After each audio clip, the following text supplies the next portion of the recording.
semuanya, kembali lagi bersama saya dengan mata kuliah Desain Pesan Pembelajaran dengan pokok pembahasan kali ini yaitu prinsip persepsi. Nah, langsung saja. Pesan kita kali ini adalah yang pertama, pengertian persepsi. Yang kedua, persepsi terhadap gambar. Yang ketiga, persepsi terhadap tabel, diagram, dan grafik. Yang keempat, persepsi terhadap teks. Yang kelima, persepsi terhadap penyajian teks dan pesan secara bersamaan. Yang kelima, persepsi terhadap suara. Nah, langsung saja kita akan masuk ke pembahasan yang pertama, yaitu ke pengertian persepsi. Persepsi merupakan sebuah proses mental yang menghasilkan gambaran dalam seseorang sehingga dapat mengidentifikasi suatu objek dan disasosiasi dengan satu ingatan tertentu sehingga gambaran itu dapat disadari.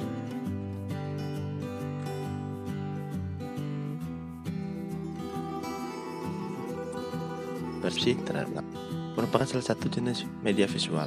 Hasil penelitian menunjukkan bahwa penggunaan media visual dalam pembelajaran dapat meningkatkan ingatan dari 14% menjadi 10 menurut Pike dalam Silberman tahun 2013.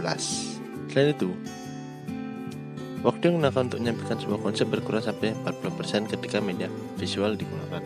Gambar yang baik adalah gambar yang mampu dipersepsikan sama seperti yang diharapkan penyaji pesan. Prinsip penggunaan gambar dalam teks. Yang pertama, gambar itu lebih mudah diingat dari teks. Yang kedua, gambar memiliki banyak peran dalam pembelajaran. Yang ketiga, perlu petunjuk khusus untuk melihat dan menafsir sebuah gambar. Yang keempat, gambar dekoratif dan harus efisien. Yang kelima, gambar representasi harus relevan.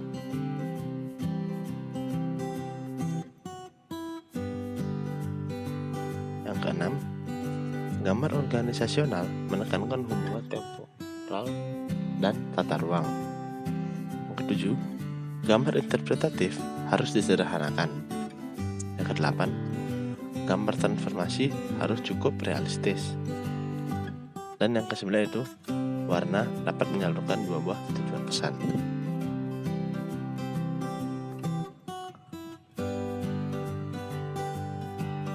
Lalu yang kedua ada persepsi terhadap tabel, diagram, dan grafik. Diagram, tabel, dan grafik digunakan untuk memvisualisasikan konsep-konsep abstrak yang mengilustrasikan hubungan antara konsep tersebut. Tabel ini merupakan kumpulan data yang disusun berdasarkan baris dan kolom. Sedangkan diagram adalah suatu representasi simbolis informasi dalam bentuk geometri dua dimensi sesuai teknik visualisasi, dan grafik tersendiri adalah gambaran dinamika data yang ada, bisa naik, turun, atau naik dan turun.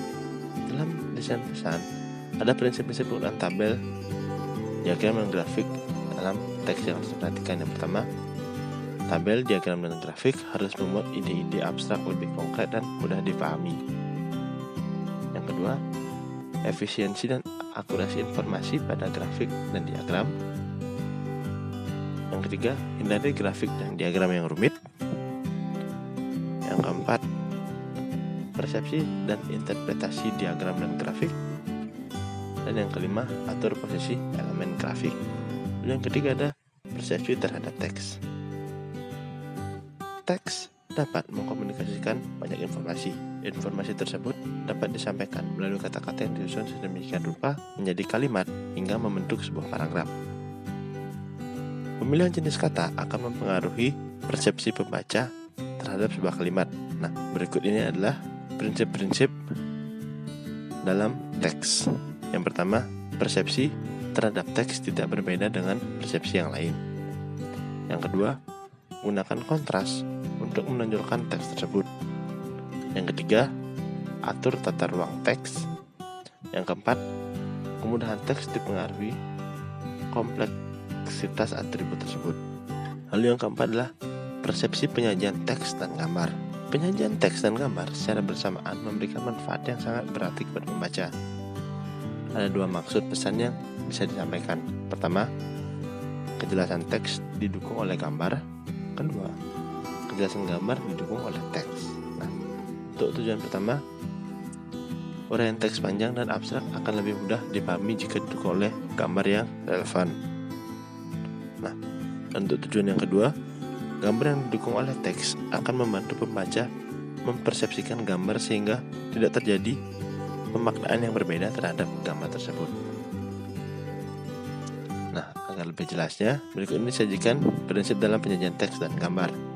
Yang pertama, gambar itu membantu proses belajar, bukan proses membaca. Yang kedua, gambar itu berfungsi memfasilitasi untuk pemahaman teks dalam sebuah desain pesan. Lalu yang kelima ada persepsi terhadap suara. Suara merupakan pesan yang diterima melalui indera pendengaran yang sangat bergantung pada kejelasan sumber suara, frekuensi suara, dan daya tangkap penerima suara. Penjelasan lisan oleh guru atau penceramah kadang dipersepsi berbeda oleh siswa atau pendengar karena bisa saja pengucapan kata tidak jelas, suara kurang keras, jarak antara sumber dan suara penerima jauh, gangguan lingkungan sekitar, dan sebagainya. Nah, untuk mengatasi kelemahan pesan suara tersebut, para perancang desain pesan menerapkan prinsip berikut, di antaranya suara harus terorganisir. Yang kedua, pidato efektif mengkomunikasikan ide-ide. Yang ketiga, pidato bersifat abstrak. Yang keempat, teks lebih efektif dari pidato. Yang kelima, ucapan manusia adalah media yang paling efektif. Dan yang terakhir adalah ketika narasi disertai dalam modalitas lain, hubungannya harus kuat. Nah, sekian saja materi mengenai prinsip persepsi pada kesempatan kali ini. Jika ada salah pengucapan dalam video tersebut, saya mohon maaf yang sebesar-besarnya. Sekian dan terima kasih.